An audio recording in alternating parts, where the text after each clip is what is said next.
Hello बच्चों, कैसे हैं आप लोग? First class. तो चलो बेटा, आज के लेक्चर में हम लोग पढ़ने जा रहे हैं contact force and normal force. Okay बेटा, तो contact force and normal force. देखिए, contact force and normal force में यदि आपको बेटा मैं ये सिखाने जा रहा हूँ कि कॉन्टैक्ट फोर्स कैसे निकाला जाता है, नॉर्मल फोर्स कहाँ पर होता है, कैसे होता है, दोनों के बीच में डिफरेंस क्या है, और इस पर बेस्ड जो न्यूमेरिकल होगा वह आप कैसे सॉल्व करेंगे। तो इस लेक्चर को पूरा शुरू से लेकर के लास्ट तक देखिएगा। इसके अलावा बेटा बहुत सारी विषय न्यूमेरिकल्स मैं करके दिखाने जा रहा हूँ, और मैं उम्मीद करता हूँ कि आप एक टॉपिक पढ़ लेंगे, ये पूरा लेक्चर देख लेंगे, नोट्स बना लेंगे, तो फिर इस टाइप का क्वेश्चन आपसे मिस नहीं होगा। चलिए, तो आप नीट के स्टूडेंट हैं या आईआईटी के स्टूडेंट हैं बेटा, तो दोनों के लिए ही मोस्ट इम्पॉर्टेंट टॉपिक है कॉन्टैक्ट फोर्स, नॉर्मल फोर्स।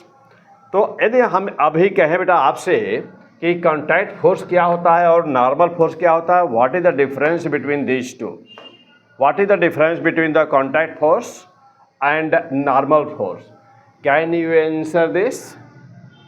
दोनों में अंतर क्या होता है बेटा? यहाँ से आप सोचिए, एक सेकंड टाइम दीजिए, मन में अपने सोचिए कि कॉन्टैक्ट फोर्स और नॉर्मल फोर्स दोनों तो एक ही होता है क्या, या कि उनमें कुछ बेसिक डिफरेंस होता है।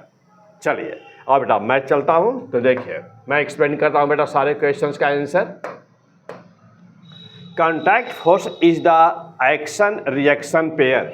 जो बेटा हमेशा कॉन्टैक्ट फोर्स किसी भी दो सरफेस के बीच में एक्शन और रिएक्शन का पेयर होता है बिटवीन टू सरफेसेज। बेटा between two bodies are two surfaces, it is always tangential. Okay बेटा, मोस्ट इंपॉर्टेंट पॉइंट क्या रहा कि इट इज ऑलवेज टेंजेंशियल। अभी आगे मैं डायग्राम बना करके आपको इन बातों को क्लियर कर रहा हूँ, समझा रहा हूँ।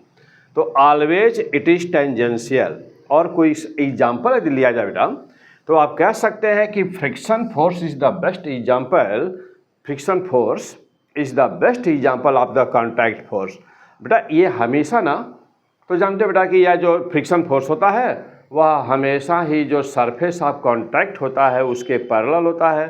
तो यह इसीलिए कहा जाता है बेटा कि कॉन्टैक्ट फोर्स भी जो होते हैं ना, वह हमेशा जो सरफेस ऑफ कॉन्टैक्ट होता है उसके पैरेलल होता है। तो पैरेलल टू द, ओके बेटा, सरफेस। तो contact force always parallel to the contact surface.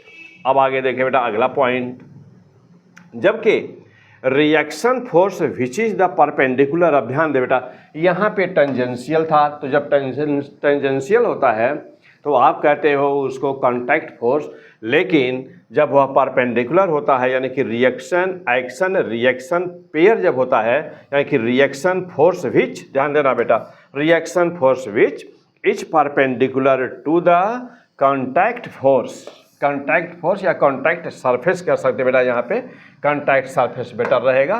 तो यहाँ पे बेटा कि कॉन्टैक्ट सरफेस, तो दोनों में बेसिक डिफरेंस बेटा ये हो गया कि कॉन्टैक्ट सरफेस ना बेटा, तो कॉन्टैक्ट सरफेस के जो नॉर्मल फोर्स होता है बेटा, देखिए ये नॉर्मल फोर्स, तो नॉर्मल फोर्स कॉन्टैक्ट सरफेस के हमेशा परपेंडिकुलर होता है। देखो बेटा, यदि अब दोनों का डायग्राम से मैं समझाऊं तो यह कॉन्टैक्ट सरफेस कहीं पर है बेटा, जान जाओ दो बॉडी के बीच का, तो नॉर्मल फोर्स हमेशा यहाँ पर होगा, this will be the normal force. Okay बेटा, ये जो सरफेस है ना, जैसे मान लो बेटा कि एक वस्तु को यहाँ पे रखी हुई है, एक दूसरी वस्तु ये है, तो नॉर्मल फोर्स हमेशा कहाँ पर होगा? तो बेटा नॉर्मल फोर्स हमेशा यहाँ पर होगा, इस पर होगा। और बेटा इसका mg नीचे काम कर रहा बेटा, और ये n ऊपर काम कर रहा है। यदि मैं यहाँ पे कहूँ तो यहाँ पर भी बेटा इसका, अब इसका भी mg मान लो बेटा कैपिटल M है, तो capital M plus small m into g, a नीचे काम कर बेटा, और यहाँ पर इस सरफेस पर जो नॉर्मल लग रहा होगा ये दूसरा है, कोई मान लो बेटा ये हम n2 नाम दे दें, इसको n1 नाम दे दें। तो जितने सरफेस उतने नॉर्मल फोर्स। ठीक, अब बात रही कि कॉन्टैक्ट फोर्स क्या होता है। अब मैं यहाँ यही इसी डायग्राम में बेटा मैं आपसे कहूँ कि कॉन्टैक्ट फोर्स बताओ कितना है, आंसर बोलिए। कोई कॉन्टैक्ट फोर्स है? नहीं। क्यों नहीं? वो हमेशा टेंजेंशियल लगता है। और जब टेंजेंशियल होता है बेटा, तो जब तक यहाँ पर कोई फोर्स नहीं लगेगा या जब तक यहाँ पर कोई फोर्स नहीं लगेगा ना, तब तक इन दोनों बॉडी के बीच में रिलेटिव मूवमेंट डेवलप नहीं होगा। और जब डेवलप नहीं होगा बेटा, तो यहाँ पर कोई भी कॉन्टैक्ट फोर्स नहीं लगेगा। क्लियर होगा बेटा? अच्छा, अब मैं कहूँ बेटा कि मैं इस पर एक फोर्स लगा दिया, तो बताओ कि कॉन्टैक्ट फोर्स कहाँ पर लग रहा है। तो बेटा ज्यों ही आप इस पर फोर्स लगाएंगे ना, तो ये बॉडी सपोज करिए कि मोशन में आ गई या मोशन में आने की कोशिश करेगी, यानी कि वहाँ रिलेटिव मोशन डेवलप होने की वो कोशिश करेगा। तो जब बेटा ये इनर्शिया में हो जाएगा, तो ये नॉन इनर्शिया में हो जाएगा। ज्यों ही यह नॉन इनर्शिया में होगा, तो जानते बेटा कि जितनी एक्सेलरेशन इनर्शिया वाली बॉडी के पास होता है, तो उतना ही एक्सेलरेशन जो नॉन इनर्शिया में बॉडी होती है, वो उतना ही एक्सेलरेशन अपोजिट डायरेक्शन में गेन कर लेती है। तो यदि इसके पास एक्सेलरेशन नहीं रहा, तो ये भी एक्सेलरेशन पा जाएगा ए। तो जब यह ए एक्सेलरेशन पाएगा, तो सीडो फोर्स डेवलप हो जाएगा ऊपर वाले बॉडी पर। तो ऊपर वाले बॉडी पर ज्यों ही सीडो फोर्स डेवलप होगा, तो यह इधर स्लाइड करने की कोशिश करेगा सीडो फोर्स के इन्फ्लुएंस में। तो जब यहाँ पर बेटा ज्यों ही स्लाइड की कोशिश करेगा, तो जानते हो कि यहाँ पर एक फोर्स डेवलप हो जाएगा, और उस फोर्स को आप कहते हैं क्या? Friction force. अब ये जो फ्रिक्शन फोर्स है बेटा, यह टेंजेंशियल सरफेस पर है ना, तो यही कहलाता है क्या? तो यही कहलाता बेटा यहाँ पर कौन सा फोर्स? इसी को कहते हो कॉन्टैक्ट फोर्स। क्लियर हो गया बेटा? तो पहले तो बेसिक पॉइंट क्लियर रहे कि जो नॉर्मल फोर्स होता है बेटा, वो कहाँ पर लगता है, और जो टेंजेंशियल फोर्स होते हैं, यानी कि जो कॉन्टैक्ट फोर्स होता है ना, वो कहाँ पर लगता है। पहले तो ये क्लियर हो जाए, तो हम उम्मीद करते बेटा कि ये लाइन क्लियर हो गई होगी। बहुत इंपॉर्टेंट लेक्चर है बेटा, बहुत इंपॉर्टेंट पॉइंट है, बहुत इंपॉर्टेंट लेक्चर है फिजिक्स बेटा। अभी देखे होंगे इसके पहले, हमने एक अभी जस्ट इससे पहले वीडियो पे देखिएगा बेटा। तो यहाँ पर मैं बता दूँ, थोड़ा सा इंट्रोड्यूस कर दूँ। हो सकता है आप पहली बार देख रहे हैं बेटा, तो यदि पहली बार देख रहे हैं तो थोड़ा सा अपने विषय में यहाँ पे इन्फॉर्मेशन दे दूंगा आपको बेटा पहले, और आगे बढ़ने के पहले। तो फॉर ऑनलाइन सपोर्ट दे बेटा, ऑनलाइन यदि आप जैसे जो गोरखपुर में नहीं है, मैं गोरखपुर से वीडियो बन रहा बेटा, इस समय वीडियो गोरखपुर में हूँ। तो बेटा गोरखपुर में ऑफलाइन क्लासेज भी चालू हो गई हैं। मैं बाहर था, अभी आ गया हूँ, गोरखपुर में इस समय हूँ मैं। तो गोरखपुर में ऑफलाइन क्लासेज भी चालू हो गई बेटा। यहाँ पे ऑफलाइन क्लासेज हो बेटा, क्लासरूम प्रोग्राम इसी पर, इसी डिजिटल बोर्ड पर ना बेटा क्लासरूम यहाँ चल रहा। मैं क्लास में ही ये वीडियो बना रहा हूँ, तो क्लासरूम में ही ये चल रहा है बेटा। इस समय यहाँ क्लासेज स्टार्ट हो चुकी हैं, IIT नीट सभी बैचेस शुरू हो चुके हैं बेटा। तो SDP सर क्लासेज, और ये बेटा तो डिटेल जानकारी के लिए यदि चाहते हैं बेटा, आप कोई भी हेल्प चाहते हो ना, तो डिटेल जानकारी के 8840361243 पे बेटा कॉल करिए। मैं आपसे बात करूंगा कॉल करके, फिर से क्यों मिस कॉल दे दीजिए, तो मैं बात करूंगा आपसे। SDP सर क्लासेस, ओके बेटा, ये ऑफलाइन यहाँ क्लास चल रही है। तो डेली बेटा सुबह शाम बैचेस चल रहे हैं, तो आप भी आकर के यहाँ पर डिटेल फिजिक्स अच्छी तरह से पढ़ सकते हो बेटा। चलिए, और ये जैसे मान लो बेटा कि बाहर कहीं पर है, आप नहीं आके गोरखपुर में पढ़ सकते हैं, तो देखिए, तो फॉर ऑनलाइन सपोर्ट के लिए ये हमारा यूट्यूब चैनल है P100 फिजिक्स। यूट्यूब चैनल है मेरा P100 फिजिक्स। इस चैनल को जरूर सब्सक्राइब कर दीजिए बेटा। वीडियोस को देखिए, लाइक करिए, कमेंट करके मुझे बताइएगा कि कहीं पर कोई दिक्कत होगी फिजिक्स में, तो बताइएगा मुझको। तो चलिए फिलहाल आगे बढ़ते हैं बेटा। आइए, अब यहाँ पर हमने बताया बेटा कि आपको कि दोनों में डिफरेंस क्या है। तो अब आपको बातें समझ में आ गई होगी कि दोनों में एक्चुअली बेसिक डिफरेंस क्या है। नॉर्मल फोर्स हमेशा कॉन्टैक्ट सरफेस के परपेंडिकुलर, और कॉन्टैक्ट फोर्स हमेशा कॉन्टैक्ट सरफेस के पैरेलल। क्लियर हो गए? ओके। अब चलिए और आगे बढ़ते हैं बेटा। अब हम यहाँ पर कुछ एग्जाम्पल्स लेंगे, और एग्जाम्पल्स लेकर के हम डिफरेंट एग्जाम्पल, और जहाँ पे मिस्टेक की ज़्यादा संभावना होती है जिस क्वेश्चन में, तो हम वो क्वेश्चन लेकर के आपको कुछ एग्जाम्पल समझाने जा रहे हैं। आप अच्छी तरह से समझने की कोशिश करिएगा। आप भी कॉपी ले लीजिए, पेन ले लीजिए, मेरे साथ जो है नोट्स बनाते भी रहिए और प्रैक्टिस भी करते रहिए। चलिए तो देखते हैं क्या है बेटा। यहाँ पर एक दो बॉडी रखी हुई है, एक ये है और एक बी है।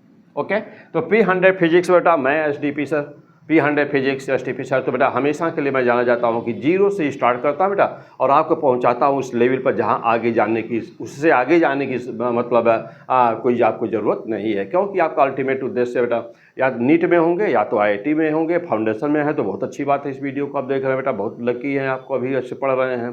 तो आप फाउंडेशन के हों, नीट के हों और IIT को बेटा, तो मैं एकदम जीरो से स्टार्ट करता हूँ, एकदम इनिशियल से, बेसिक से, जीरो से स्टार्ट करता हूँ और हमेशा आपका प्रिपरेशन ज़बरदस्त एकदम से वो आपकी लेवल से 10% 25% आगे तक कराता हूँ बेटा, कि कोई भी क्वेश्चन आए तो आप उसे आसानी से उसको अच्छी तरह से सॉल्व कर डालें। ठीक बेटा, चलिए तो P100 फिजिक्स पर हमेशा जम करके पढ़ते रहिए। कहीं ना कोई आपको बुक खोजनी है, ना कहीं और कुछ भी खोजने की ज़रूरत पड़ेगी। फिर आप आगे बढ़ते बेटा। अब यहाँ पर दो बॉडी दी हुई हैं, एक है बॉडी ए, दूसरी बॉडी है बी। ए है 2 किलोग्राम की और तीसरी है 3 kg की, यानी 2 kg 3 kg उनके मासेस दिया बेटा। ये भी बोला गया इसमें क्वेश्चन में, ये सबसे जो आसान क्वेश्चन बेटा पहले वो लिया गया है। और यहाँ पर बोला बेटा कि इसमें बेटा स्मूथ सरफेस है, इसमें सरफेस, और यहाँ पर कोई फ्रिक्शन नहीं दिया गया है। और बेटा यह जो क्वेश्चन है ना, तो अब यदि आप जो है रिपीटर बेटा एक आध साल एग्जाम दे चुके हैं, पिछले साल एग्जाम दिए हैं बेटा 2024 का, तो देखिए नेट 2024 में पूछा गया क्वेश्चन है। तो नेट 2024 का सेट नंबर ए में क्वेश्चन नंबर था ये 9। तो क्वेश्चन नंबर 9 जो नीट 2024 का वो यही है बेटा। देखिए यहाँ पर अब कह रहा है, इस क्वेश्चन में पूछा था बेटा कि what is the force on the A, what is the force बेटा ए नंबर पर, ए वाले ब्लॉक पर, what is the force on A acting by B, यानी कि मास जो बी है वह ए पर कितना फोर्स लगा रहा है। You have to find the value of the force generated by the block B on the A. Since mass is given 2 kg here, 3 kg here, and it is also given that all surfaces are smooth। अब इसको कैसे solve करोगे बेटा? तो हम आपको थोड़ा सा बहुत ही जानते बेटा कि आपको कंपटीशन देना है, तो टाइम मैनेजमेंट वहाँ मतलब स्ट्रेस लेवल और टाइम मैनेजमेंट बेटा ये सारी चीज़ें सीखनी होती हैं। तो अब यहाँ पर एग्ज़ाम में हमेशा ऐसे मीन्स तरीके का प्रैक्टिस करना चाहिए कि आप आसान क्वेश्चन को मौखिक वैसे ही 1 लाइन 2 लाइन में सॉल्व कर दें। तो उससे फ़ायदा क्या होगा बेटा? उससे फ़ायदा ये होगा ना कि आपका टाइम बचेगा। तो जो क्वेश्चंस ज़्यादा टफ होंगे, बड़े होंगे, यानी कैलकुलेटिव होंगे, तो उनको तो करना ही पड़ेगा, तो टाइम बचा करके उस क्वेश्चन पे लगाया जाता है। तो यह टेक्निक मैं आपको सिखा रहा हूँ। चलिए मैं देखिए इसी क्वेश्चन में मैं आपको सिखाने जा रहा हूँ। क्या बेटा? देखिए जी, कभी भी जब आपको कॉन्टैक्ट फोर्स निकालने की बात आए, अब आप ये बात समझ गए होंगे कि कॉन्टैक्ट फोर्स हमेशा क्या होता है बेटा? कॉन्टैक्ट फोर्स हमेशा हॉरिजॉन्टल होता है, यानी कि सरफेस ऑफ कॉन्टैक्ट के पैरेलल होता है। अब जा देखो बेटा, तो यहाँ पर ये चीज़ ध्यान देना बेटा कि अब यहाँ पर जैसे मान लो बेटा कि ये बॉडी इधर हम यहाँ फोर्स लगा हुआ है, तो ये बॉडी इसको पुश कर रही है। तो जब ये इसको पुश करे तो ये क्या करेगा बेटा? ये हमेशा ये इसको पुश करेगा। और अब आप यहाँ पे पूछ क्या रहा है? कह रहा है कि what is the force on the A acting by the B. तो कह रहा है बेटा कि यह बी जो है वह ए पर कितना फोर्स लगा रहा है, यानी कि यहाँ पर आपको फोर्स ऑफ इंटरैक्शन पूछ रहा है दोनों के बीच, दोनों सरफेसेस के बीच में फोर्स ऑफ इंटरैक्शन। और फोर्स ऑफ जो इंटरैक्शन बेटा, चूंकि यहाँ पर फोर्स लगाया गया है, तो जो फोर्स ऑफ इंटरैक्शन बेटा देखिए, ये वाली ब्लॉक इस वाले ब्लॉक को पुश कर रही है ना, ये वाली ब्लॉक इस वाले ब्लॉक को, तो ये वाली ब्लॉक इसको पुश कर रही है इस दिशा में। ओके बेटा, इस दिशा में पुश कर रही है। अब जो यहाँ पर एक्शन रिएक्शन पेयर डेवलप हो रहा है, यह उसी को पूछ रहा है कि बताओ वह फोर्स क्या होगा। अब यहाँ पे नॉर्मल की हम बात करें बेटा, तो नॉर्मल देख रहे हैं कि नॉर्मल किधर होगा बेटा? तो नॉर्मल M1G नीचे काम करेगा, इस पर नॉर्मल ऊपर होगा, यहाँ पर भी नीचे काम करेगा, नॉर्मल भी बेटा इस पर भी लगेगा, तो यह ऊपर होगा। लेकिन यहाँ पर नॉर्मल की कोई बात नहीं कही गई बेटा, यहाँ पर फोर्स ऑफ इंटरैक्शन पूछा गया है, कॉन्टैक्ट फोर्स पूछा गया। चलिए, जब भी कभी भी इस तरह का क्वेश्चन कोई भी आपके सामने आवे, तो इसे करने का 2 तरीका है। तो पहला तरीका मैं सिखा रहा हूँ आपको बेटा कि यह पहला तरीका बिल्कुल ही स्मार्ट वे में आप इस क्वेश्चन को कैसे सॉल्व करेंगे, वेरी स्मार्टली कैसे सॉल्व करेंगे। पहला स्टेप क्या करना होगा बेटा? देखिए पहला स्टेप क्या करिएगा ना कि कॉमन एक्सेलरेशन निकाल दिया जाता है।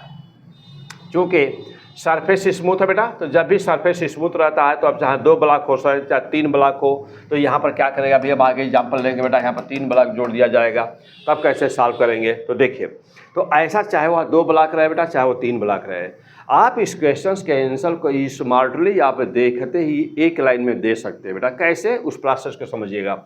आपको 2 ही स्टेप करना है क्वेश्चन में। नंबर 1 स्टेप क्या बेटा? तो नंबर 1 स्टेप यह है कि कॉमन एक्सेलरेशन। स्टेप नंबर 2 क्या है? Contact force. तो बेटा कॉमन पहले वाले स्टेप में क्या करना है, कॉमन एक्सेलरेशन। दूसरे वाले में वो कॉन्टैक्ट फोर्स या जो है इंटरैक्शन बिटवीन टू बॉडीज पूछा गया बेटा, तो आपको उसको बता देना है। अब पहले वाले केस में क्या करना है, कॉमन एक्सेलरेशन पहले स्टेप में निकालोगे। अब जो बेटा अब हम स्टेप नंबर 1 करने जा रहे हैं।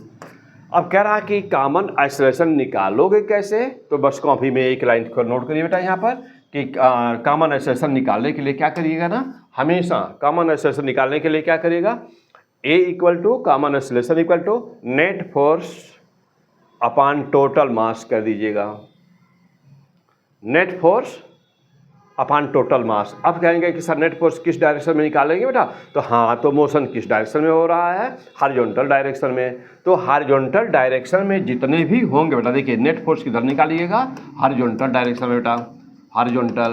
क्यों हॉरिजॉन्टल निकालिएगा, क्योंकि मोशन तो हॉरिजॉन्टल डायरेक्शन में हो रहा है ना, आपने फोर्स लगाया है ना। देख बेटा आपने फोर्स लगाया है तो मोशन की प्रोबेबिलिटी किधर है, हॉरिजॉन्टल डायरेक्शन में ना, तो हॉरिजॉन्टल डायरेक्शन में क्या करेगा बेटा, नेट फोर्स निकाल दीजिएगा।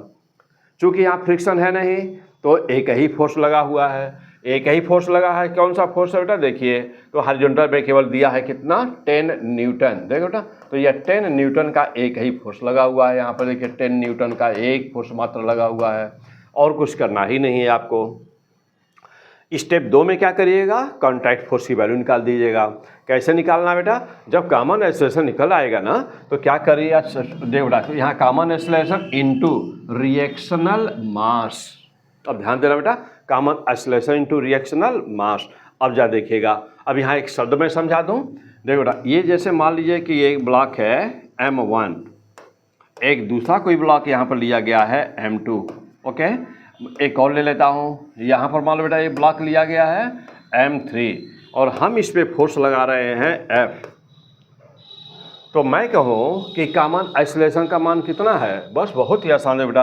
अब A बराबर क्या करिएगा, तो नेट फोर्स, देखो बेटा तो हॉरिजॉन्टल डायरेक्शन में ना, क्योंकि मोशन किधर होगा, हॉरिजॉन्टल डायरेक्शन में, तो नेट फोर्स A बराबर कॉमन एक्सेलरेशन कितना हो गया, तो नेट फोर्स यानी एक ही फोर्स है अपान M1 plus M2 plus M3।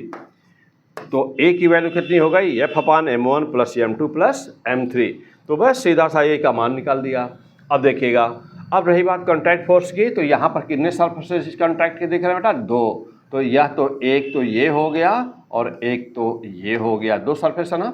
तो अब यहाँ पर पहले वाले का नाम कॉन्टैक्ट फोर्स जनरली हम लोग बेटा फिजिक्स में T से रिप्रेजेंट किया जाता है, तो यहाँ पर T कर दीजिए और यहाँ T1 कर दिया जाए और इसको कर दो बेटा T2 कर दीजिए। ठीक, अब देखना इसके बाद भी देखिएगा। अब सिंपल, अब यहाँ पर एक शब्द है, स्मार्ट तरीके से सॉल्व करने के लिए 2 लाइन में सॉल्व करने के बेटा एक बहुत ही स्मॉल शब्द आया है, क्या, रिएक्शनल मास। रिएक्शनल मास का मतलब सीधे से शब्दों में हो गया कि विरोध करने वाला मास कौन है। बस वहाँ पर देख लीजिएगा कि यदि यह बॉडी मूव करे तो इसका विरोध कौन कर रहा है, तो जो विरोध कर रहा है वही रिएक्शनल मास है। चलिए, जब आपने फोर्स लगाया इस बॉडी पर, आपने सपोज किया बेटा कि 10 न्यूटन का आपने फोर्स लगाया, तो जब आप 10 न्यूटन फोर्स इस पर लगाए हैं ना, तो जिस बॉडी पर फोर्स लगाया गया होता है उस बॉडी पर 10 न्यूटन का फोर्स एक्सर्ट करता है।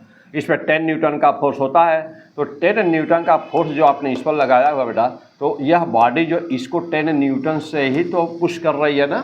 तो यानी कि इस बॉडी पर देखा जाए, जो ये वाली इस वाली बॉडी पर, तो वहाँ पर देखो बेटा इस पर, तो यह ए वाला इस पर लगा रहा है फोर्स कितने का, 10 न्यूटन का, और ये क्या कर रहा है, उसका विरोध कर रहा है। देखो बेटा तो जो सरफेस है ना, जितने कॉन्टैक्ट सरफेस होते हैं वो पहले खींच लीजिए आप। देखो बेटा ये पहले खींच दीजिए, केवल इस फ्री बॉडी डायग्राम में केवल सरफेस खींच दे बेटा। अभी इसको पहले आप खींच देना, ठीक है ना बेटा। ऐसे बहुत आसान सा तरीका, देखो ऐसे खींच दिया, इधर से जितना फोर्स है बेटा उसको लगा दो, इधर कितना फोर्स लगा हुआ है 10 न्यूटन लिख दो। अच्छा तो बेटा इस सरफेस पर अब इधर से फोर्स क्या माने हो, T1 माने हो ना, तो अब यहाँ पे लगा दो T1, हो गया बेटा। अब देखो ये T1 हो गया। ऐसे ही दूसरे सरफेस पर जब पहुँचेंगे यहाँ, तो यहाँ देख लिया जाएगा। फिर हाल अब हम बात नहीं बता, तो पहले हम इस प्रोसेस की बात कर रहे हैं जो देखते ही आंसर मार दोगे। अब देखिएगा तो पहला स्टेप क्या होगा बेटा, A बराबर F/m1 plus M2 plus M3, तो एक्सेलरेशन निकल जाएगा। अब इसके बाद में आपको यह T1 बताना होगा। तो कह रहा है बेटा कि देखो अब यहाँ पहचानना आपको T1 बराबर क्या करोगे। तो फार्मूला क्या लिखा गया है, फार्मूला लिखा गया बेटा, देखिए फार्मूला लिखा गया बेटा, कॉन्टैक्ट फोर्स बराबर होता है कॉमन एक्सेलरेशन इनटू रिएक्शनल मास। चलिए देखिए अब यह जो फोर्स है, ध्यान से समझना बेटा, बस एक ही लाइन समझना है। यह जो फोर्स है, यह जब इस पर लगाए हो तो इसको आपने किस लिए लगाया फोर्स कि M1 मोशन में आ जाए, ये वाला मोशन में आ जाए, M1 मोशन में आएगा। आपने इसलिए फोर्स लगाया बेटा कि M1 मोशन में आ जाए, ये वाला M1, ओके। लेकिन यह भी देखो बेटा, यह भी विरोध किया और यह भी विरोध किया, इसके मोशन का ये दोनों मिल के विरोध किए हैं ना। तो रिएक्शनल मास में कौन कौन से आ गए, M2 प्लस M3, बस हो गया सॉल्व। ऐसे पहचान लोगे। अब देखो यदि मान लीजिए कि दो ही मास है और इस पर फोर्स लगाया गया और ये M1 है और ये M2 है, ये चलिए आपने फोर्स लगाया F, किस पे लगाया, M1 पर। M1 मोशन करने की कोशिश कर रहा है, तो विरोध में कौन इसके, अकेला एक फोर्स है, कौन वाला, M2। तो अकेला M2 ही इसका विरोध कर रहा है। तो ये क्या M2 क्या हो गया, रिएक्शनल मास हो गया। बस हो गया सॉल्व इतने में ही। कैसे हो गया, अब अपने क्वेश्चन पे चलते हैं हम लोग। देखिए अब पहला स्टेप, तो जैसा कि बोला गया है पहले स्टेप में कॉमन एक्सेलरेशन निकाल दीजिएगा। नेट फोर्स कैसे निकालोगे बेटा, नेट फोर्स अपॉन टोटल मास। चलिए अब हम अपने डायग्राम को देख लिया जाए, कितना बेटा देखिएगा, net force 10 Newton, total mass 2 + 3 5, बस एक लाइन कर देना है। देखिए कॉमन एक्सेलरेशन बराबर 10 न्यूटन अपॉन 2 + 3 5 हो गया बेटा, और कितना आ गया 2, तो 2 न्यूटन पर केजी यानी कि 2 मीटर पर सेकेंड स्क्वायर। तो ये क्या आ गया, कॉमन एक्सेलरेशन आ गया। अब कह रहा है कि नाउ कॉन्टैक्ट फोर्स क्या होगा। अब देखो बेटा कॉन्टैक्ट फोर्स क्या होगा, तो जानते हैं कॉन्टैक्ट फोर्स T बराबर एक ही सरफेस है क्वेश्चन में, तो एक ही रखेंगे T। तो T बराबर क्या हो गया, कॉमन एक्सेलरेशन इनटू रिएक्शनल मास। तो कॉमन एक्सेलरेशन देखो बेटा कितना है, कॉमन एक्सेलरेशन 2 आया है, 2। रिएक्शन मास कौन कर रहा था, अकेला था ना यहाँ 3, तो 3 था, कितना हो गया 6 Newton. That is the fantastic answer. कोई दिक्कत नहीं होगी। तो बहुत ही आसान तरीका। देखिए अब ये भी नहीं है कि हाँ ये पुराना कोई क्वेश्चन है, नीट 2024 में पूछा गया क्वेश्चन है, तो क्या नीट 2025 में नहीं आएगा, क्या नीट 2026 में नहीं आएगा, क्या नीट 2027 में नहीं आने की संभावना है, आएगा, फिर आएगा। ये पहले भी बेटा 5-6 साल पहले भी ना इस टाइप का क्वेश्चन पूछा गया था, तो वहाँ पर 3 ब्लॉक बने हुए थे, फिर पूछा गया था, देखो फिर पूछ दिया। क्लियर। तो यही क्वेश्चंस आते हैं, बहुत आसान सब कुछ होता है, फिजिक्स से डरने की कोई ज़रूरत नहीं है, मैं हूँ ना, तो फिजिक्स से कोई ज़रूरत नहीं है। बस आप केवल बस कमेंट में कि आपको क्या चाहिए, किस चैप्टर में प्रॉब्लम है, केवल हमको वो बताइए आप। आइए अब आगे चल बेटा, अब इसी क्वेश्चंस को देखो बेटा, मैं दूसरे नियम से सॉल्व कर रहा हूँ, लेकिन आपको दूसरा नियम जहाँ ज़रूरत होगी, जहाँ इक्वेशन बनाने की ज़रूरत है वहाँ पर वैसे करेंगे, और जहाँ आसान क्वेश्चन है वहाँ पर इक्वेशन क्या करने के लिए बनाइएगा, वहाँ तो आसानी से वैसे ही आ जा रहा है। कैसे, अब आइए, लेकिन हम यहाँ नियम समझना वो भी ज़रूरी है, क्योंकि कुछ क्वेश्चन ऐसे होते हैं कि जहाँ पर आपको वह भी जानकारी होनी चाहिए कि इक्वेशन बनाते कैसे हैं। चलो बेटा, लेकिन जब जब सिंपल वाला सवाल रहेगा ना, तब फिर बहुत ज़्यादा हमको इक्वेशन के चक्कर में नहीं पड़ना है। चलिए देखो बेटा, अब यहाँ पर देखिए वही क्वेश्चन लेते हैं, अब सॉल्व करने का मैं दूसरा तरीका बता रहा हूँ आपको। 10 न्यूटन का फोर्स लगा है बेटा, ये 2 किलोग्राम है, ये 3 किलोग्राम है, सरफेस स्मूथ है, इतनी बातें दी हुई हैं। चलिए अब हम देखें बेटा, ये सब फ्री बॉडी डायग्राम बनाते हैं। तो फ्री बॉडी डायग्राम बनाते हैं बेटा, देखो क्या हुआ, देखिएगा अब हम कितने सरफेस है बेटा, एक, तो एक लाइन पर देखो बेटा, यही अकेला है ना सरफेस। देखो बेटा दोनों के बीच अभी कॉन्टैक्ट सरफेस, दो बॉडी के बीच का सरफेस देखना कहाँ बन रहा है, सरफेस वर्टिकल सरफेस कितने हैं। तो अब देखो बेटा वर्टिकल सरफेस अकेला है, ये एक ही है, तो हमने एक सरफेस से खींच दिया, अभी जैसे बताया हूँ पीछे। अब उसके बाद क्या कर दिया गया बेटा, देखो अब यहाँ पर जो फोर्स इधर से लगाए हैं ना, तो फोर्स लगा दिए आप। अच्छा यहाँ पर जो बेटा ये दूसरी कोई वस्तु है ना, ये दूसरी वाली वस्तु, ये ए है और ये बॉडी बी है। तो बी वाला क्या कर रहा है, जब ये इधर खिसकने की कोशिश कर रहा है बेटा, देखो जब ये वाला ब्लॉक ना, जब ये वाला ब्लॉक इधर जाने की कोशिश कर रहा था, तो इधर वाला ये वाला ब्लॉक इसका विरोध कर रहा था। इसीलिए क्या हम लोग बोले थे इसको कि यह विरोधी है। विरोधी का मतलब कि यह रिएक्शनल मास हो गया। तो बेटा यही था ना, रिएक्शनल मास। ठीक बेटा, तो अपने प्रोसेस जो ये वाला स्मार्ट प्रोसेस था उसके लिए। अच्छा यहाँ तो बेटा, यहाँ तो ऐसा कुछ करने की नहीं जरूरत है, ये दूसरा प्रोसेस है कन्वेंशनल मेथड का समीकरण बना के कैसे निकाला जाएगा। चलिए अब देखना बेटा, अब अच्छी तरह समझ गया बेटा। तो सरफेस कौन सा बेटा, सरफेस आपका ये है, दोनों बॉडी के बीच का सरफेस ये है। फोर्स कितना लगा हुआ है, F। कॉन्टैक्ट फोर्स हमने क्या मान लिया, T। तो इधर से F लगा है, इधर से T लगा हुआ है। ठीक, अब चलिए इक्वेशन बनाइए। अब जब इक्वेशन बनाएंगे बेटा तो कैसे बनेगा इक्वेशन, बनाइए तो बेटा ये F इधर है, T उसका अपोज कर रहा है। तो बेटा क्या नेट फोर्स कितना हो गया, F minus T। Net force F बराबर m में न्यूटन का सेकंड लॉ। तो F माइनस T बराबर क्या हुआ, ma। ए वाले का मास, नहीं बेटा ये वाले का मास, ओके। क्योंकि हमको यहाँ पर सर बताना बेटा, तो जहाँ पर बताना होगा जिस बॉडी पर फोर्स लगा ना ये वाला बताएंगे। तो देखो बेटा, तो F minus T equal to M में, तो F का मान कितना है 10, विरोध वाला जो कॉन्टैक्ट फोर्स है वो कितना है T equal to M A, M का मान कितना बेटा 2 और ए भी आया है 2। तो 10 माइनस टी इक्वल टू 4 हो गया, यानी कि T बराबर कितना हो गया, तो T हो गया 10 माइनस 4 यानी कि 6 न्यूटन। तो बेटा वैसे भी आ गया, वैसे भी वही आंसर आएगा। क्लियर हो गया। अब चलिए तो बेटा देखिए, अब यहाँ पे ध्यान नहीं देना है बेटा कि आसानी से ना, देख बेटा आसानी से कितना फर्स्ट क्लास में आप आसानी से बेटा यहाँ पे समझा दिया आपको थ्योरी या डिटेल में, तो आप आसानी से इस क्वेश्चन को बहुत ही आसानी से कर सकते हैं। ठीक बेटा, चलिए तो यहाँ पर बेटा सब्सक्राइब भी 100 चैनल को नहीं सब्सक्राइब किए होंगे बेटा अभी, तो फिर ज़रूर करिएगा चैनल को सब्सक्राइब बेटा, क्योंकि आपको द बेस्ट फिजिक्स हम देने की कोशिश करेंगे। ओके, चलिए अगले पार्ट में चलते बेटा, आगे क्या है कुछ। चलिए अगला देखिएगा बेटा, अब हम एग्जाम्पल नंबर 2 लिए हुए हैं। एग्जाम्पल नंबर 2 में कह रहा है कि यहाँ पर 1 ए बॉडी, दूसरी तीसरी 3 वस्तुएं रखी गई हैं, देखिए ठीक। और यहाँ पर भी वही कह रहा है कि determine the contact force between the surfaces, कह रहा है कि determine the contact force between the surfaces, यानी कि जितने भी सरफेस हैं उनमें कॉन्टैक्ट फोर्स का मान बताओ। तो यहाँ कितने सरफेस दिख रहे हैं बेटा अभी यहाँ पर, देखिए ये यहाँ पर और एक यहाँ पर है ना, 2 दिख रहे हैं। अब इसको हम लोग मान लेते हैं T1 और इसको मान लेते हैं हम लोग T2 मान लिया जाए बेटा। ठीक, देखिए 60 न्यूटन का फोर्स लगा है, 4 kg, 6 kg, 5 kg। ओके, चलिए अब हमारे पास 2 ऑप्शन है बेटा, हम लोगों के पास 2 ऑप्शन है। या तो हम लोग क्या करें, स्मार्ट वाला प्रोसेस यूज़ करें डायरेक्ट, हाँ बस एक लाइन में आंसर निकल जाएगा, या तो ऐसे करें, अदरवाइज इक्वेशन बना करके करें। तो फिर हम प्रैक्टिस दोनों की करा रहे हैं, लेकिन द बेस्ट कौन सा है, स्मार्ट प्रोसेस। हाँ चलिए फिलहाल स्मार्ट प्रोसेस पे चलते हैं। तो स्टेप नंबर 1, पहले स्टेप में क्या करते हैं बेटा, net force upon total mass. तो net force upon total mass यानी कि F net upon total mass. F net कितना है, एक ही फोर्स लगा हुआ, देखिए एक ही फोर्स है, एक ही फोर्स है। तो जब एक ही फोर्स है तो 60 न्यूटन का फोर्स है, और हॉरिजॉन्टल डायरेक्शन में कोई और फोर्स तो लगा नहीं है।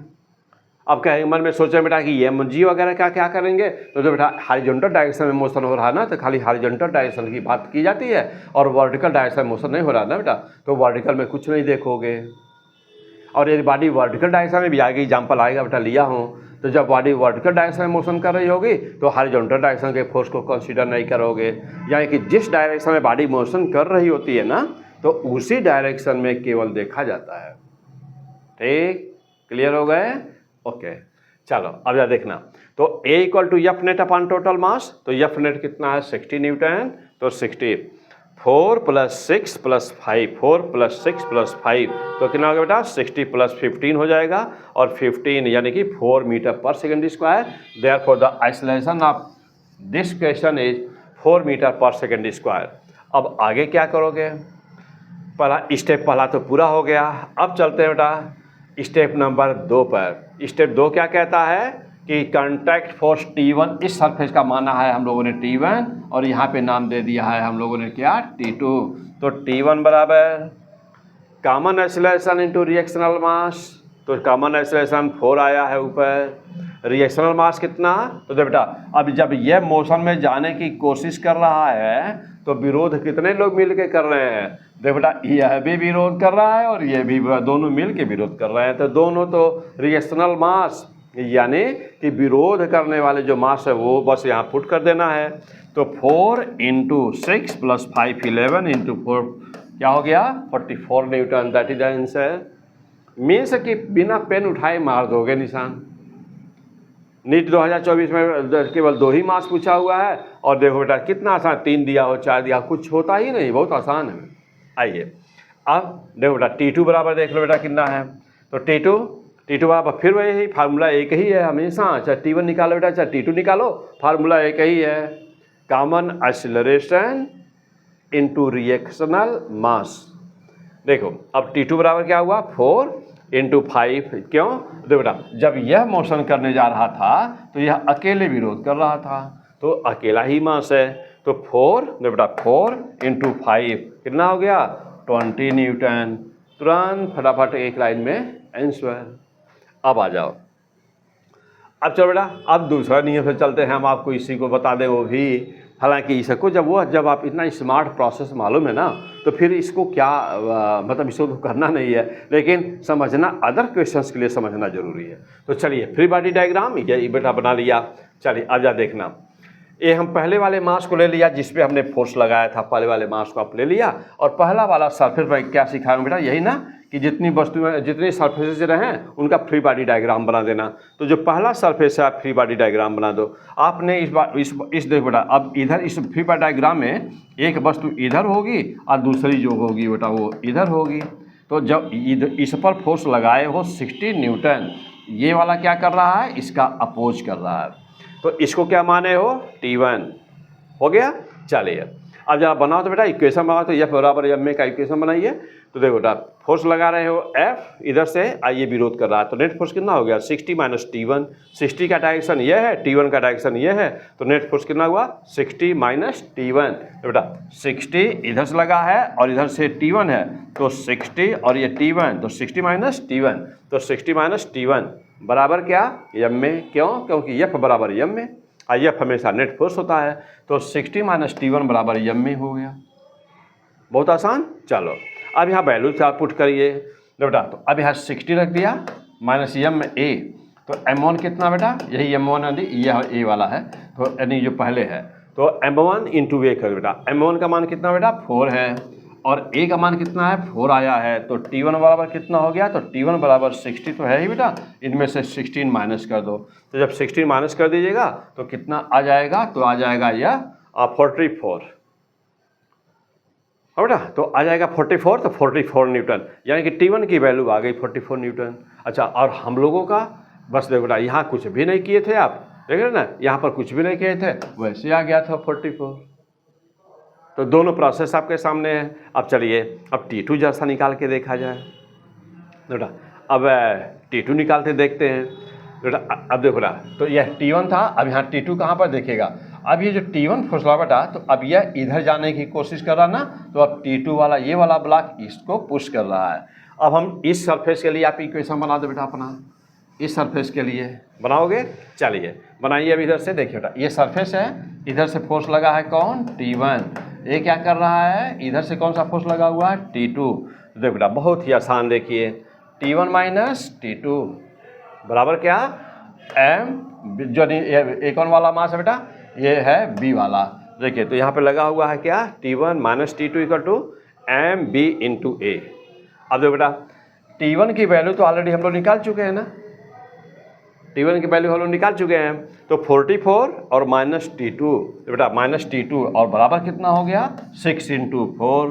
तो अब देखो बेटा 44 ये है, T2 को उधर भेज दो, 24 को ये 6 × 4 24 हो गया, तो 44 - 24 हो गया, आया कितना 20 न्यूटन, है कि नहीं। बहुत ही आसान बेटा। देखो तो यहाँ पर देख रहे बेटा कि ऐसे भी निकाल सकते हो, है कि नहीं, ऐसे भी निकाल सकते बेटा, ऐसे भी निकाल सकते हो। देखो ये भी इस तरीके से भी निकाल सकते थे।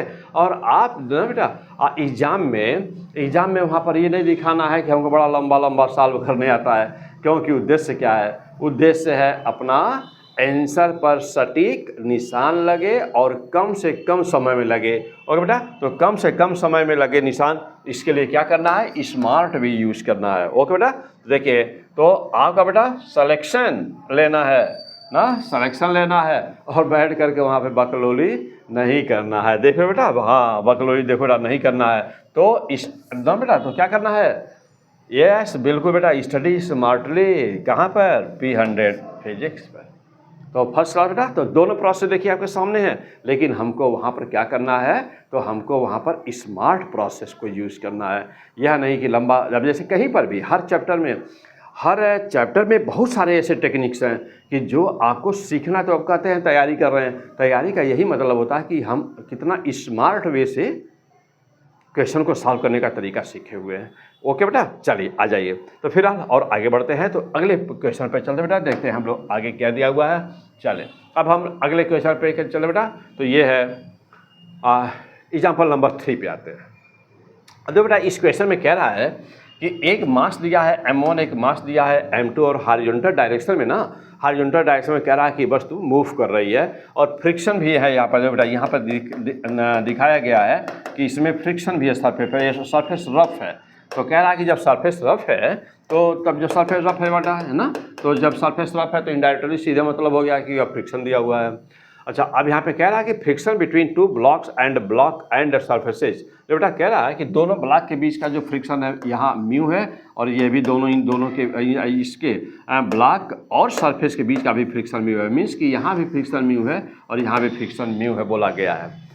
और इसके बाद कह रहा बेटा कि and surfaces are same, what is the contact force. तो बेटा कह रहा कि what is the contact force between the blocks. तो कह रहा कि यहाँ पर फोर्स का मान बताओ।